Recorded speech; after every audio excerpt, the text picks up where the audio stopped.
What's up, guys? Hope y'all having a great day. Welcome to 4th and 25 with J Ram. Hope you're having a wonderful day out there today. Hope you're staying safe. Hope you're enjoying yourself. Hope you're doing well. We got a lot to get into. We got a lot to talk about today on this show.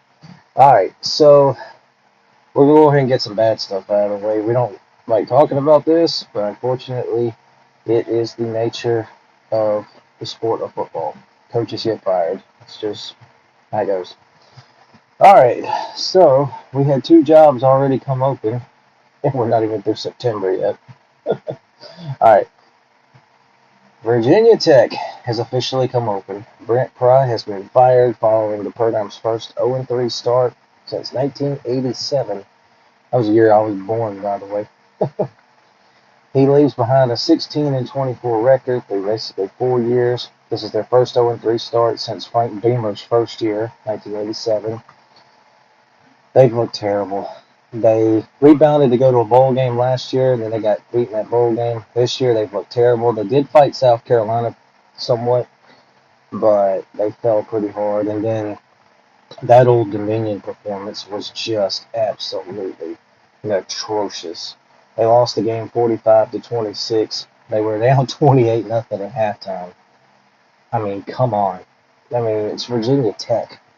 You're not losing. You're not trailing Old Dominion 28 nothing at halftime usually. That doesn't normally happen.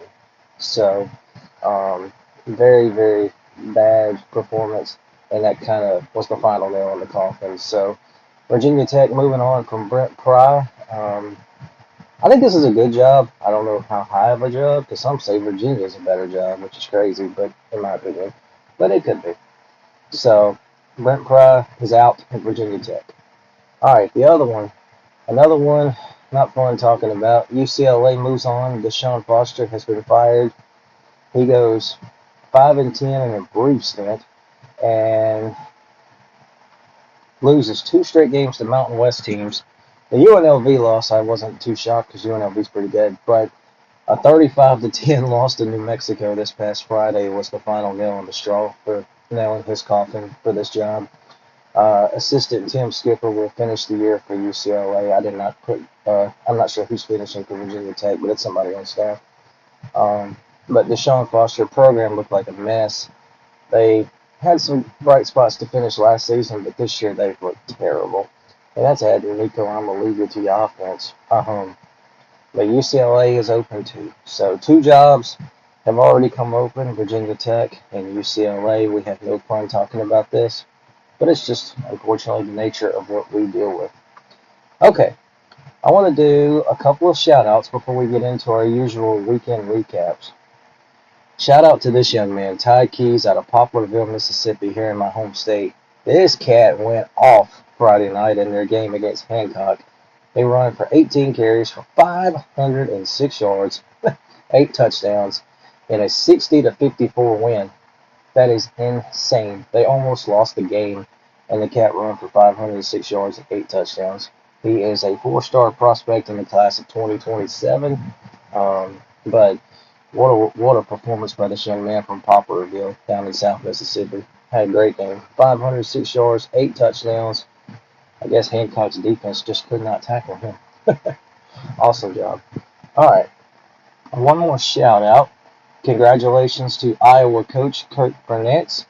He becomes the Big Ten's winningest coach after their win over UMass Saturday night. I believe the score was 45-7. Y'all correct me if I got that wrong. I don't have a scoreboard right here in front of me. But he becomes the all-time winningest Big Ten coach. He has 206 wins. Let me make sure real quick. Yeah, he becomes the Big Ten's all-time winningest coach. Congratulations to Coach Kirk Burnett. Awesome job. All right, let's jump in and let's start recapping, shall we? Did you see Georgia Tech and Clemson? That was so much fun. What a game. Virginia Tech pulls out the win. Georgia Tech, I'm sorry. Georgia Tech pulls out the win 24-21. This game was crazy. It was wild. Aiden Burr comes out with a 55-yard field goal as time is expiring to win the game. Haynes King, being the warrior that he is, 216 yards through the air. 103 rushing, touchdown. Clemson, a couple of turnovers by Cade Klubnik in the offense, and they were struggled. Clemson had another slow, struggling start. What a game, though. What a game. Congratulations to Georgia Tech.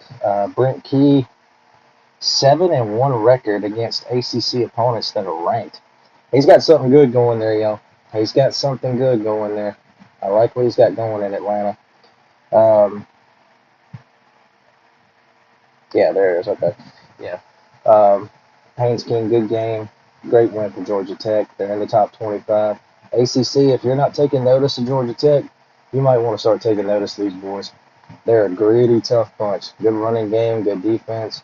They're tough. Keep an eye on Georgia Tech. They're only going to get better, I think. All right. Oregon. No real trouble here. They took down Northwestern 34-14. I'm sorry, the duck threw me off. They were never threatened. It was 17-0 Oregon at the half. I don't say, did Oregon go full throttle? I don't know. I'm not going to speculate on that. The Ducks get the win, 34-14. All right. Alabama, 38-14 over Wisconsin. Tide looked good. I know Wisconsin's not really great right now, especially on offense. But Ty Simpson has a hell of a ball game. He goes 24-29, 382, 4 touchdown passes. Ryan Williams, big game, 5 catches for 165 and 2 scores. Looks like the Ryan Williams we all expect to see. Bray Hubbard on defense had 2 interceptions, and plus Wisconsin only had 209 total yards. So offensive struggles continue. And this was against a Big Ten team. Not one of the best Big Ten teams, but hey, it is what it is, right? But Bama now will roll into their off week, and they get ready for a huge showdown September 27th at Georgia. Cannot wait to get to that game, but we got another week before that. So, congrats, Bama's back on track, though. Right now, Bama looks a lot better. Now, where will they be in a couple of weeks? We'll see. All right, one of the better games of this past Saturday. Hey, Mama. I see Mama's watching. All right. One of the other better games of the weekend, West Virginia and Pitt, 31-24 in overtime. The backyard brawl, this was awesome. This game was wild. It was so many upswings. It's 14-3 West Virginia. Pitt comes back and ties it at 14. Pitt leads at 24-14 in the fourth. West Virginia comes back and ties it at 24. And then in overtime, the Mountaineers get the win, 31-24 in the backyard brawl rivalry. So glad that they're playing again. We went too long without it. Love the bird there singing "Take Me Home, Country Roads." Rich Rod in his first year back at his alma mater. I think he graduated. They get the win. Awesome job. Ty Edwards, 25 carries, 141 yards, 3 touchdowns. And the West Virginia defense gets 6 sacks. Awesome job. Pitt committed 14 penalties. That doesn't help. But this game was fun. This game was crazy. It was awesome. Hopefully we can continue this rivalry for more years to come. But West Virginia gets the win. All right. Oh, that's the rule. Wait, did I get? Oh, dang, I didn't realize I saved it twice. I'm sorry. Okay. USC beats Purdue 33-17. 3-hour weather delay. If you've not seen the highlight of USC defensive tackle Jamal Jarrett's touchdown on interception return, please watch it. It's pretty funny. 360-pounder. It was really cool. I love seeing the big guys score touchdowns. Of course, I was a lineman myself, so love seeing that. All right. Next up, let's go to Knoxville and what happened on Saturday. This was a classic. Georgia 44, Tennessee 41 in overtime. Tennessee comes out on fire, 21-7. They came from behind twice in the second half, but just could not hang on. 43-yard missed field goal at the end of regulation forces overtime. Tennessee kicks a field goal. Georgia scores the winning touchdown, and the Dogs are barking 44-41. Gunnar Stockton, I'm a believer in this kid. I love watching him play. I like how he carries himself, too. He had 304 yards passing, 2 touchdowns. He also run for a score. Teams combined for 998 yards of offense. There was no defense. Georgia outgained them barely, 502, 496. They both turned the ball over twice. Georgia, a couple of big fourth down conversions. But early SEC game of the year, absolutely. This was wild. Heartbreaking loss for Tennessee. I believe that's 9 straight to Georgia. You almost start to wonder, will they ever break the streak in this series? Because that was a missed opportunity by Tennessee right there. Great game though. Dogs win it 44-41.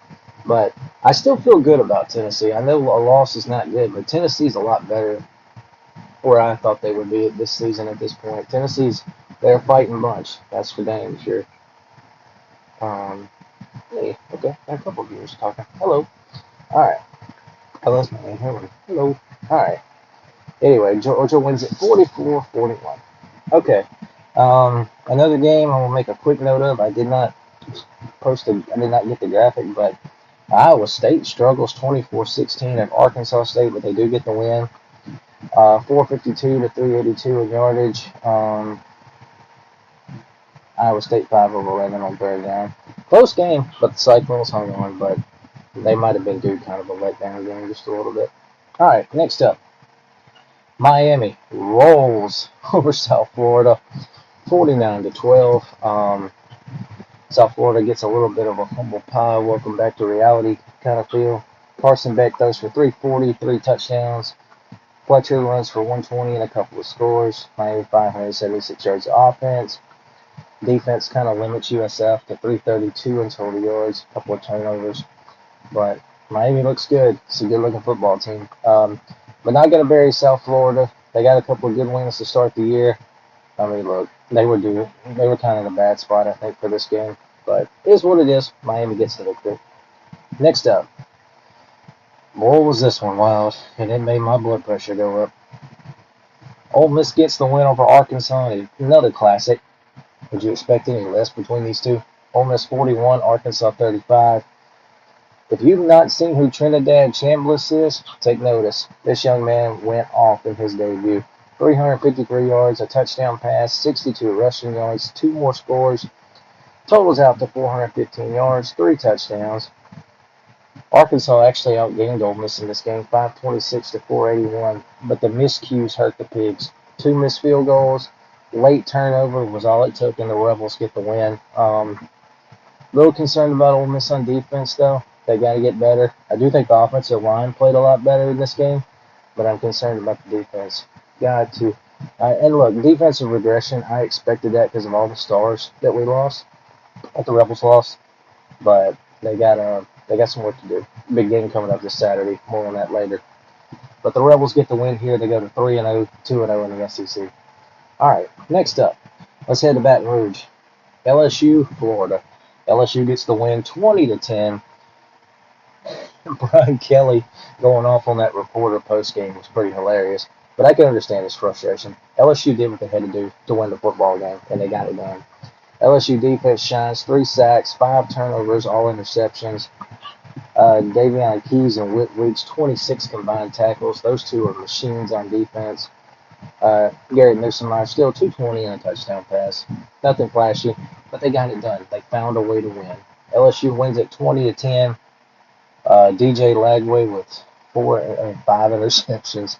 Florida's offensive struggles continue. It's a damn shame. Excuse my language.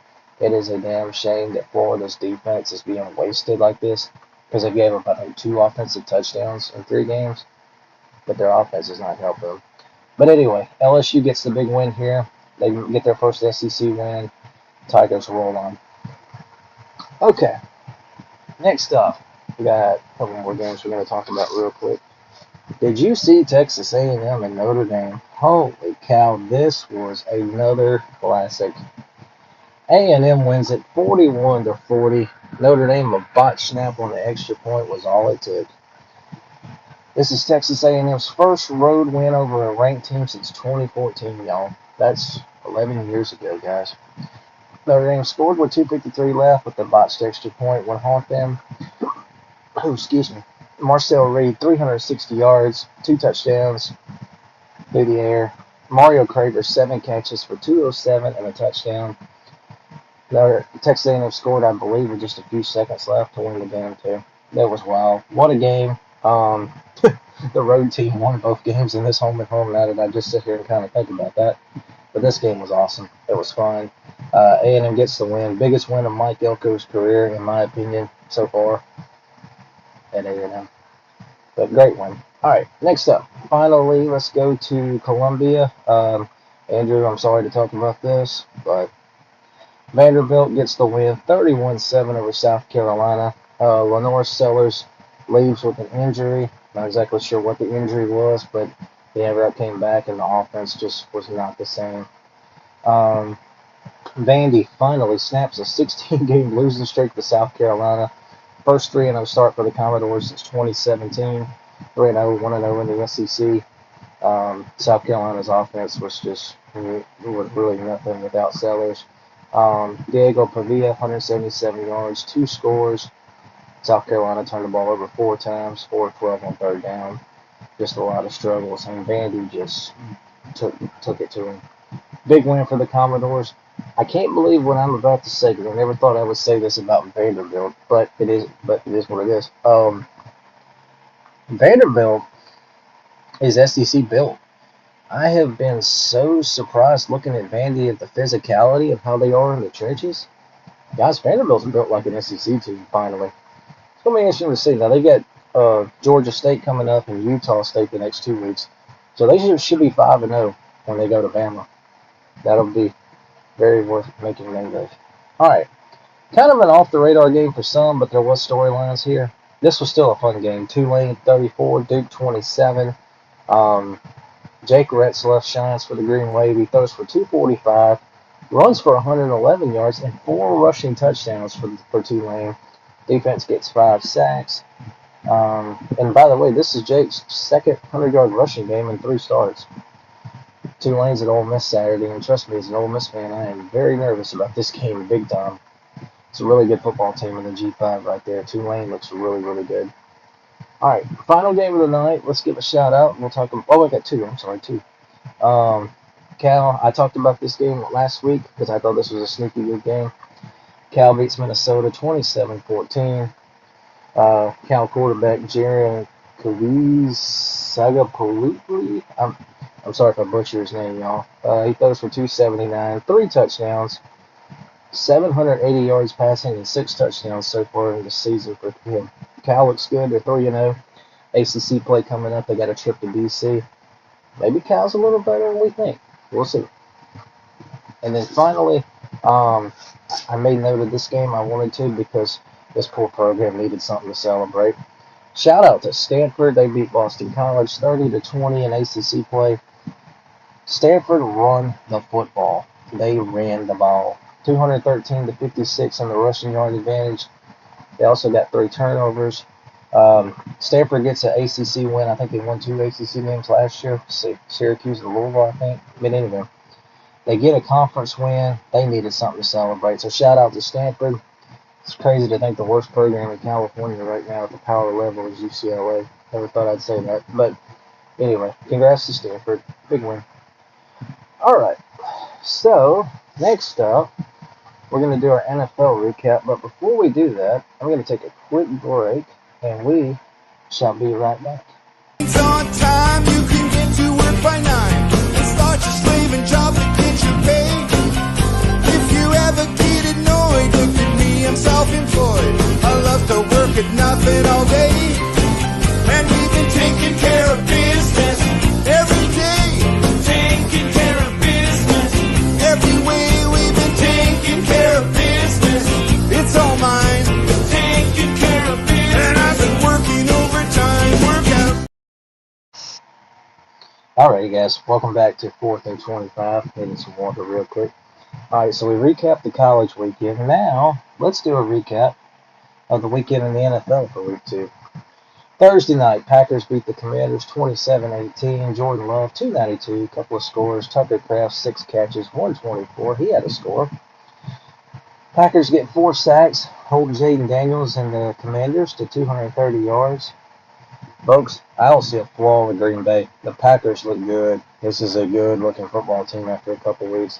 If they don't get hit with the injury bug really bad, Green Bay is going to be a force. I don't see a flaw with the Packers right now. They look really, really good.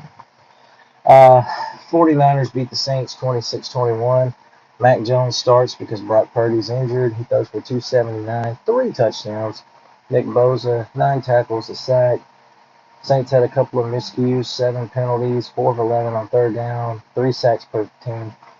But Saints are competitive, and as a Saints fan, it kills me to see us losing. But they've been competitive the first 2 weeks. They just can't get the win. It's a win, it seems like.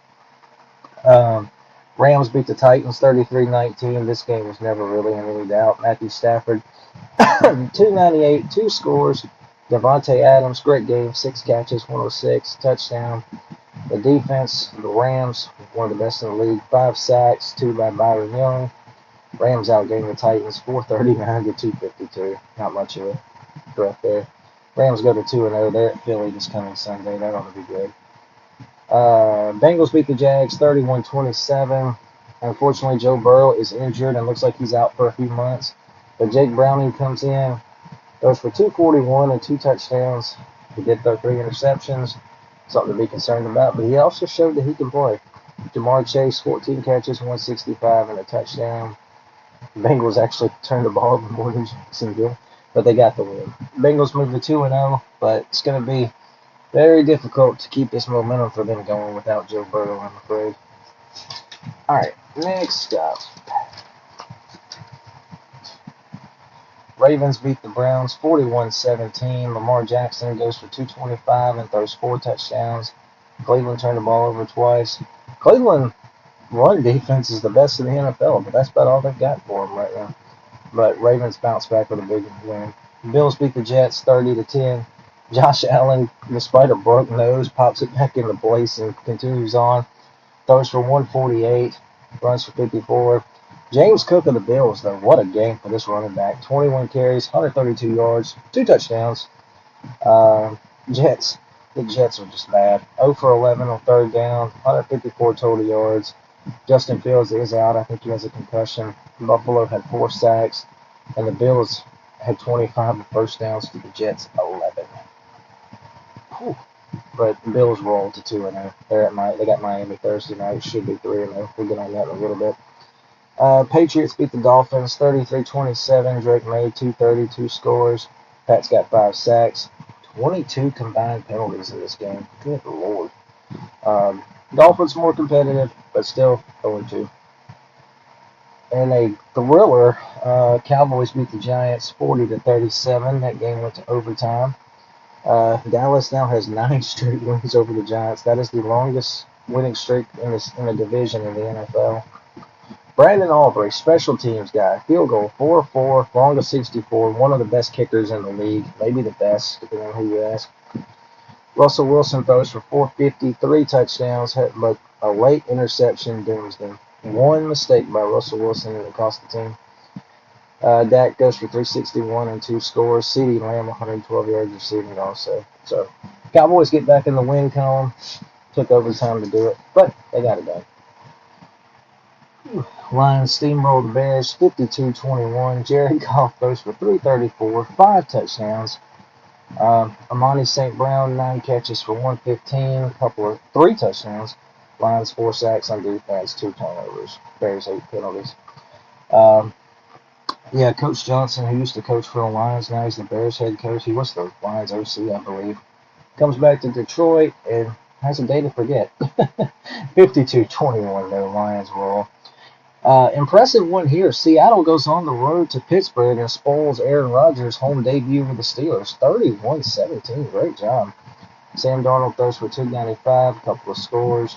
Their running back Walker, 105 yards, a touchdown. Najee 103 yards catching. Seattle in defense, 2 turnovers, only allowed 267 in offense. Impressive showing by the Seahawks. Nice win for them. All right, in the afternoon slate, boy, this Colts-Broncos game was crazy. Colts get the win 29-28. They had lined up to attempt a long field goal from 60 yards, and he missed it. But if you watch the game, you've seen what happened. The Broncos got a penalty for trying to jump over the center pretty much. And so they got to re-kick it, and he drilled it, and the Colts get the win. Daniel Jones throws for 316 and a touchdown. Jonathan Taylor, 165 rushing yards, one of the best backs in the NFL. But the Colts, 2-0. Cardinals hang on 27-22 against the Panthers. Kyler Murray throws for 220 and a score, 32 rushing yards. Carolina actually outgained Arizona. Now I'm looking at it, 352 to 293. Cardinals defense, 3 sacks, 2 turnovers. This game at one time though was a big lead, and the Panthers made a run, but they just came up short. But Cardinals hang on.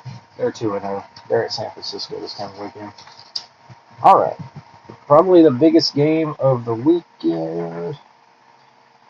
The Eagles beat the Chiefs 20-17 in the Super Bowl rematch. Eagles defense was the star here. A couple of sacks, turnovers. Neither team had 300 yards of offense. 6 penalties each. Eagles used the tush push really good. Regardless of your feelings about the tush push, you can't help but admit that it's effective. I don't mind the play. They don't have to ban it, in my opinion, but that's just me as a fan. But Chiefs are 0-2. When's the last time that happened? Sunday Night Football, what a performance by the Atlanta Falcons. 22-6 over the Vikings. Bijan Robinson runs for 143 yards.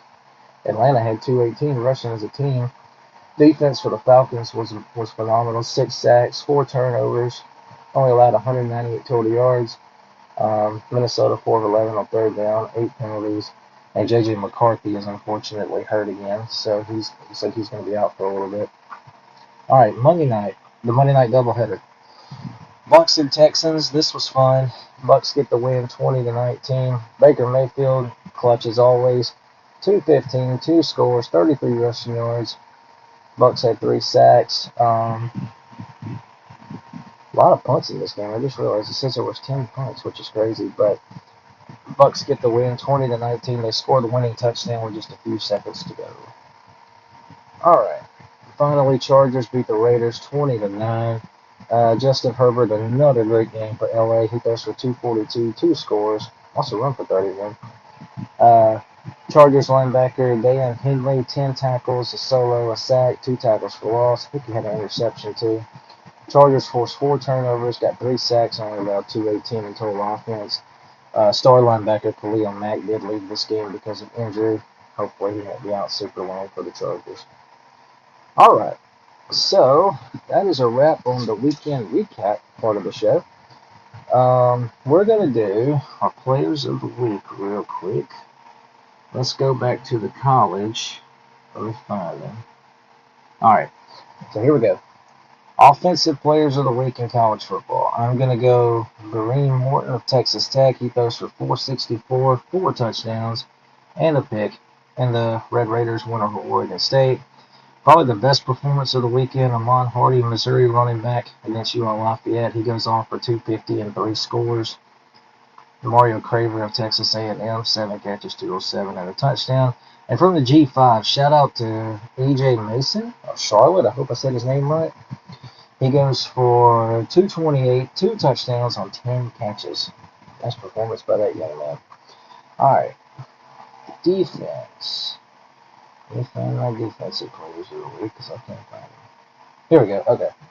Defensive players of the week. USC linebacker Eric Gentry against Purdue, 8 total stop tackles, also 2 sacks, 3 tackles for loss. Bryce Pollock, the Texas Tech DB, against Oregon State, 6 tackles, 2 interceptions, 2 solo. Jordan Cook, linebacker at Arizona State, against Texas State, he has 12 tackles, 7 solo, 1 sack, 3.5 tackles for loss. And Jamon Tapp, Southern Mississippi defensive lineman, he has 7 total tackles, 3 solos, 3 sacks, and 3 tackles for loss. And then finally, special teams in college football. We're going to go LSU punter Grant Chadwick against Florida, 7 punts, yard average of 50.4. 4 landed inside the 20, long of 58. Kicker Aiden Verb, Georgia Tech. We talked about him, 3 of 3, long of 55 that won the game.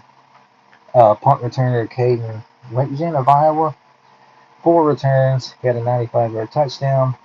And from the G5, shout out to UAB Solomon Beebe against Akron. He had 5 returns, about a 31-yard average, and he had a 96-yard touchdown. All right, that's your college players of the week from J-Ram. NFL players of the week, week number 2. Jared Goff, the Lions quarterback, and Amani St. Brown, the Lions receiver. They get my offensive player of the week nods. Jared throws for 334, 5 scores. St. Brown, 9 catches, 115, and 3 touchdowns against in the Lions blowout win over the Bears. On defense, Davion Henley, linebacker of the Chargers, against the Raiders, 10 tackles, 7 solos, a sack, 2 tackles for loss, 2 passes deflected, and an interception. Roquan Smith, linebacker of the Ravens, against the Browns. He goes 15 total tackles, 8 solo, 3 tackles for loss, and a fumble recovery. And then finally, our special teams. Here we go. Parker Romo, the Falcons kicker, 5 of 5, long of 54, extra points, 16 points total. And Brandon Aubrey, we just talked about him, 4 of 4 field goals, long of 64, made all his extra points, 16 points. And I had to give a third one in special teams because these kickers have been balling. Kickers in the NFL are incredible these days. Spencer Schrader, 5 of 5 on field goals, long of 45, 2 of 2 extra points, and he had 17 points total. All right, so players of the week done. That is a recap. Good pace to the show. Hope you guys are still having a great day. It is time to get my scroll that ain't working here again. Hold on just a second.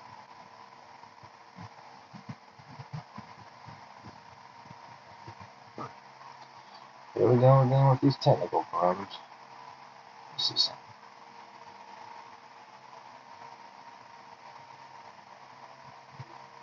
Hang on, guys. We're having some technical issues again.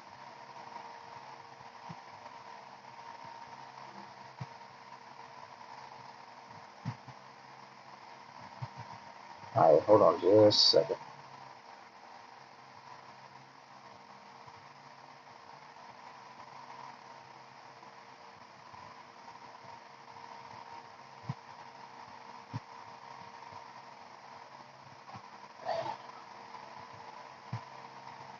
Okay.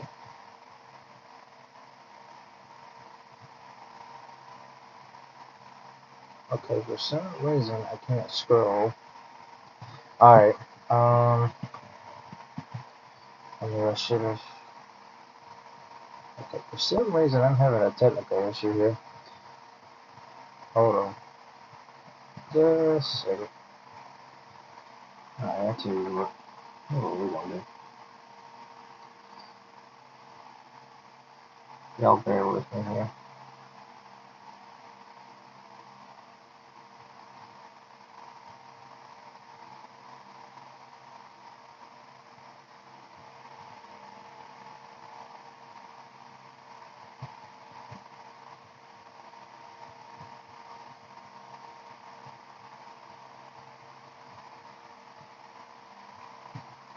Oh, okay.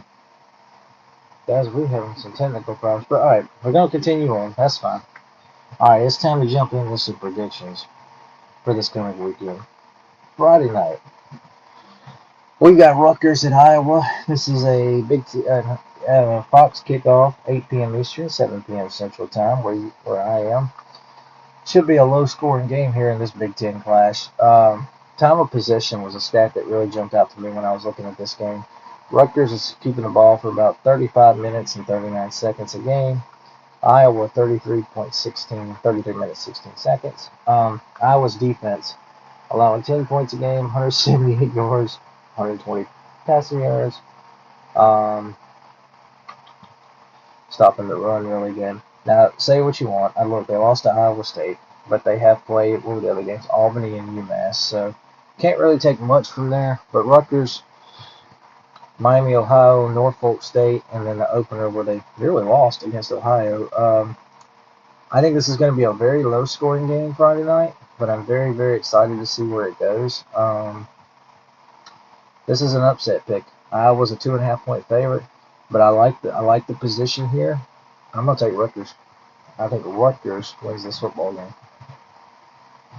All right, next up, let's turn our attention to the battle for the Iron Skillet. We've got SMU at TCU, also an 11 a.m. kicker.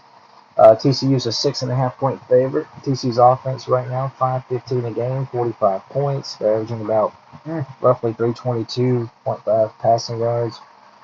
Nearly 70% third down conversion, 70% on third downs. One of the better fourth down teams, too. SMU struggled a little bit on defense, and they struggled at first against Missouri State before they put them away last week. I like where TCU is. I think they're kind of under the radar. I don't think they're getting as much respect as they might should. I think they did open some eyes, though, against North Carolina. I'm going to take the home team here. I think TCU beats SMU. All right, next up.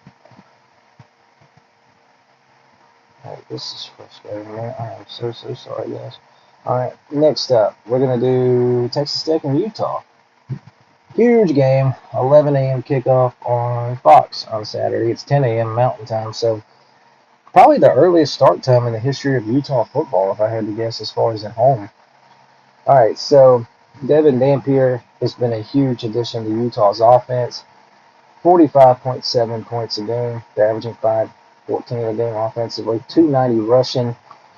71% on third downs. Texas Tech offense has been lethal. 58 points. 603 yards a game. 388 passing. To be fair, though, Texas Tech has played Arkansas, Pine Bluff, Kent State, and a bad Oregon State team. Love you, Mama. Wish I could get this scroll back to work, though. But anyway, defensively, both teams are playing really well right now. Texas Tech's only allowing 12 points a game. I think Utah's averaging about 8, allowing 8 a game. Utah, you got the winner of UCLA, Cal Poly, Wyoming. So neither one a real big signature win right now. But this is a dandy to start Big 12 play. Would not be shocked if these two play in the Big 12 championship game in December as well. I'm going Utah. I'm not betting against Kyle Whittingham's team. They seem to be back after last year's disaster. They look strong. I think Texas Tech's finally going to give a good test here. But I like Utah's physicality, especially at the line of scrimmage. And I think the atmosphere is going to rattle Texas Tech. I'm picking Utah. Give me Utah to win this football game. All right. Next up, we are going to do kind of a game that not many are talking about, but this is one of my upset alert games. Arkansas at Memphis. This is an ABC, I believe, 11 a.m. kickoff. Memphis, top 39 in all defensive categories. Arkansas's offense is still really lethal. 79% third downs. They're averaging 569 a game in total offense. And Bobby Petrino's your OC, that helps. Talk about balance, too. 324 a game passing, 245 rushing. This is Memphis' Super Bowl. This is going to be a huge game for them. Should be a high-scoring game. Arkansas's a touchdown favorite. I think Arkansas is motivated. They're still sick about how they lost the game to Ole Miss. I think they're going to play their guts out for Sam Pittman. I think Arkansas will get all they can from Memphis, but I think the Pigs are going to bounce back here and win this game over Memphis. I feel like these two should play more often. Give me Arkansas. All right, next up, let's turn our attention to a big SEC clash in Norman. We got Auburn and Oklahoma. This is a 2:30 kickoff. Yeah, so I think this is a bad spot for Auburn. Oklahoma's defense is allowing 6 points a game. They're only allowing 96 rushing yards a game. Auburn can run the ball.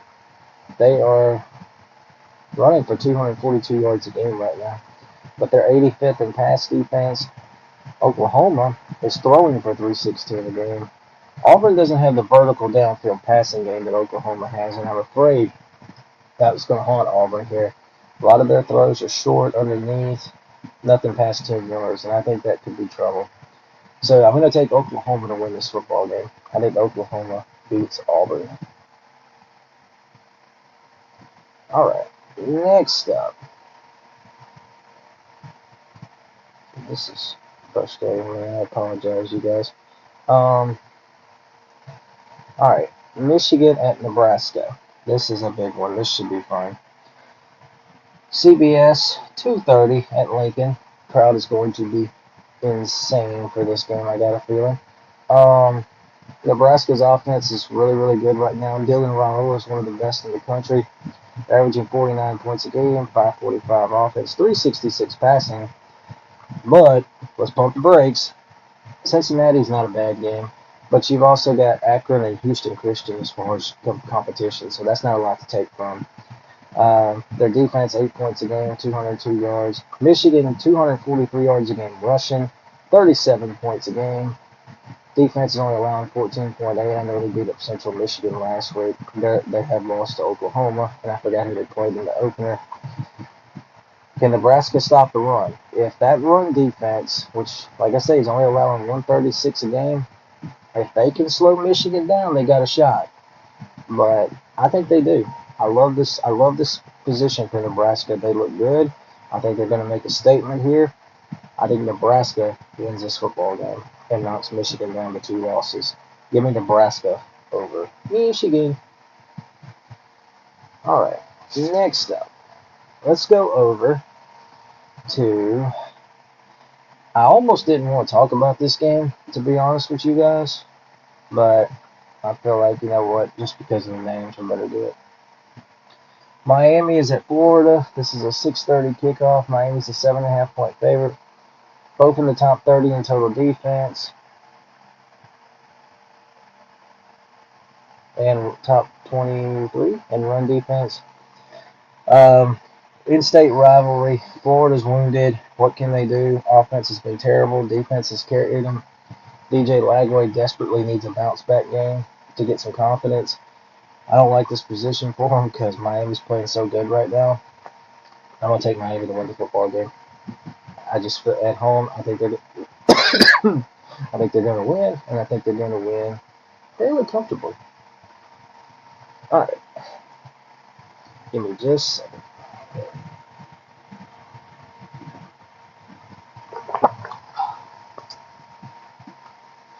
All right, sorry about that. All right, next game.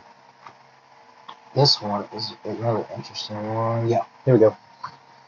Illinois and Indiana both were ranked. This is a 6:30 Central Time, 7:30 Eastern Time NBC kickoff. Both in the top 20.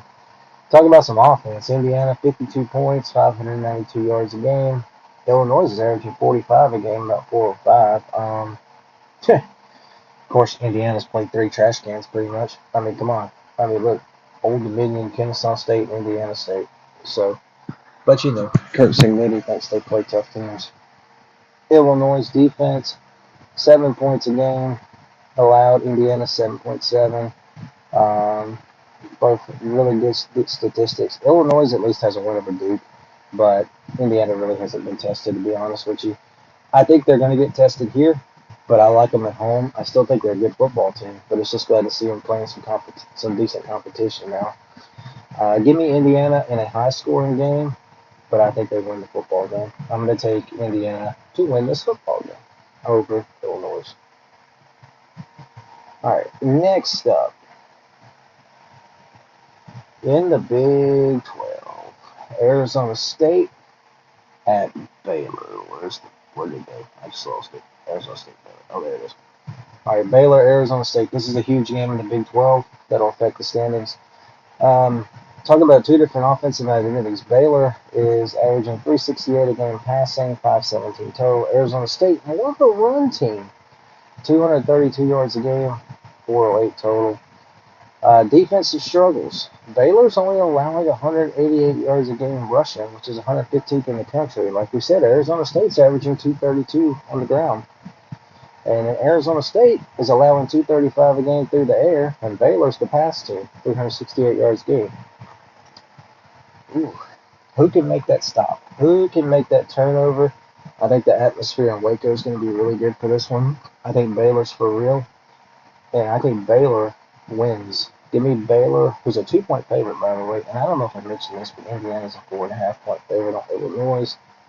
But I'm going to take Baylor to win this football game. Give me Baylor over Arizona State. All right. Oh, sweet. I finally got my scrolling back. Good deal. All right, real quick, let's take a look at the rest of my college picks for the week. You're going to see them kind of blended in here. So Thursday, I like Rice over Charlotte. They're a 2.5 point favorite. If you have not seen Rice, they run the option. That's why that game intrigues me so much. So excited to see what Rice does.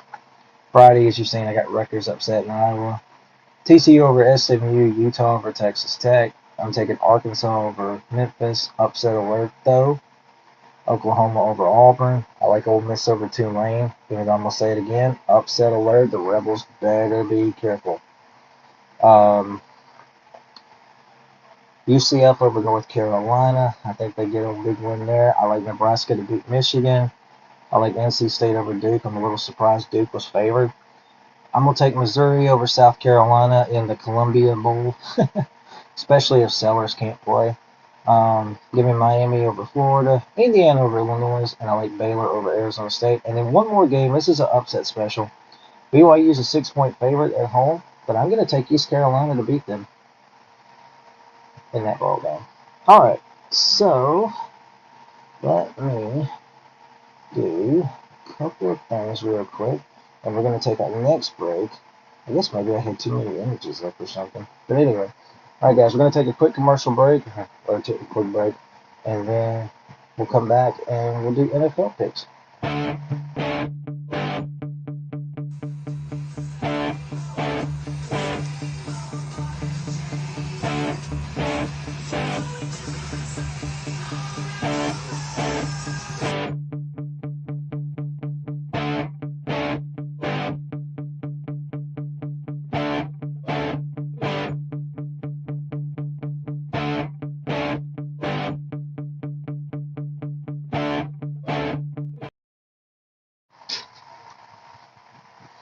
All right, guys, welcome back to 4th and 25.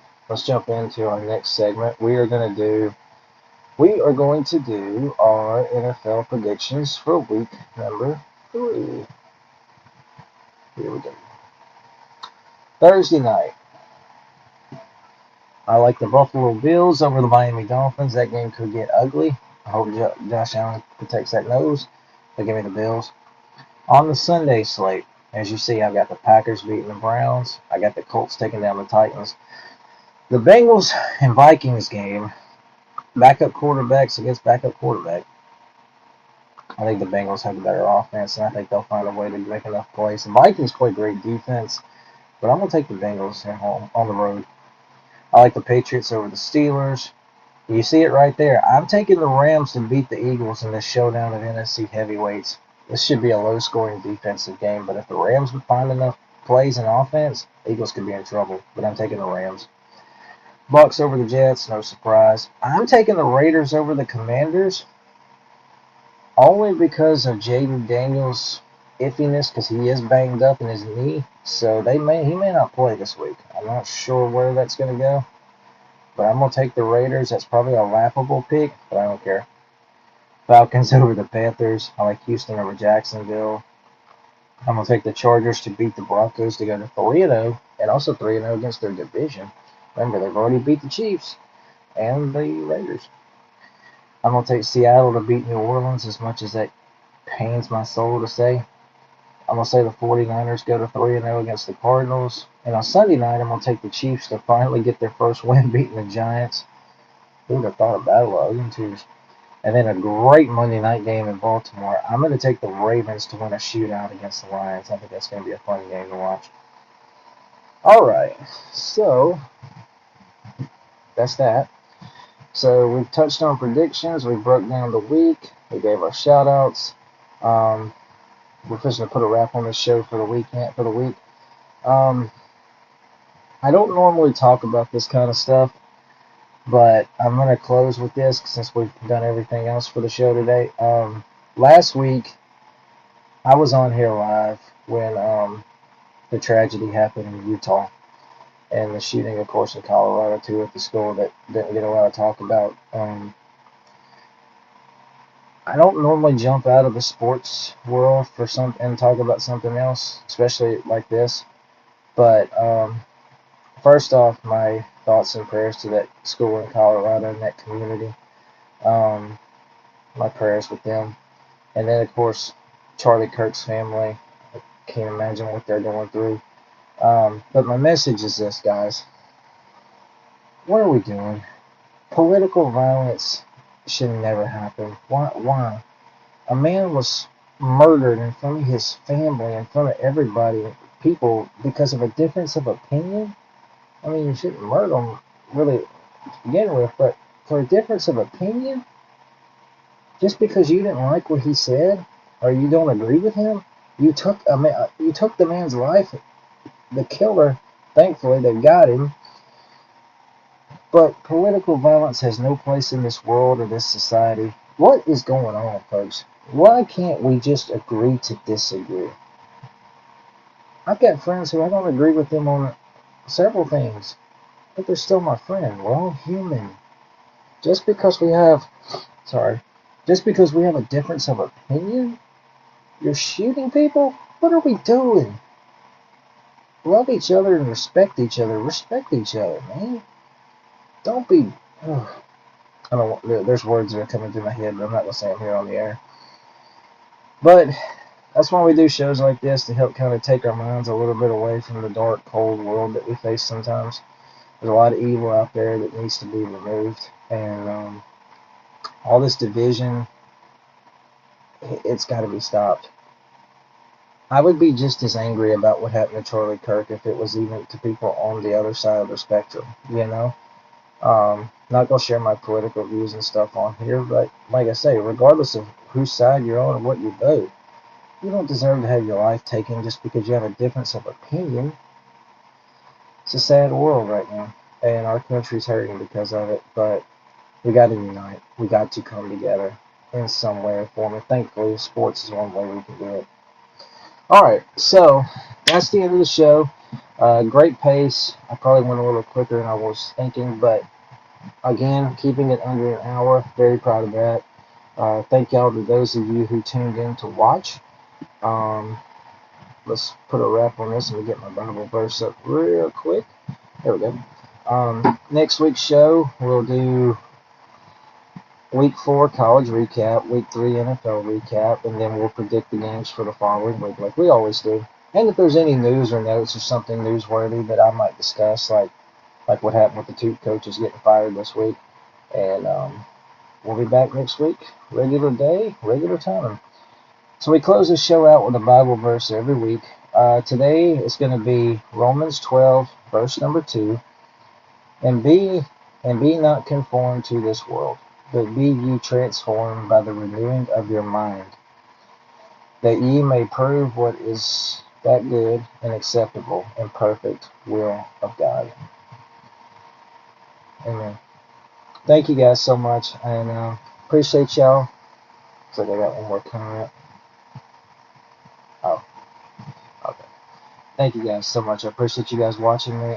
Take care of yourself. Have a wonderful rest of your day. Pray for our country. Everybody stay safe. Have a wonderful day, and God bless you.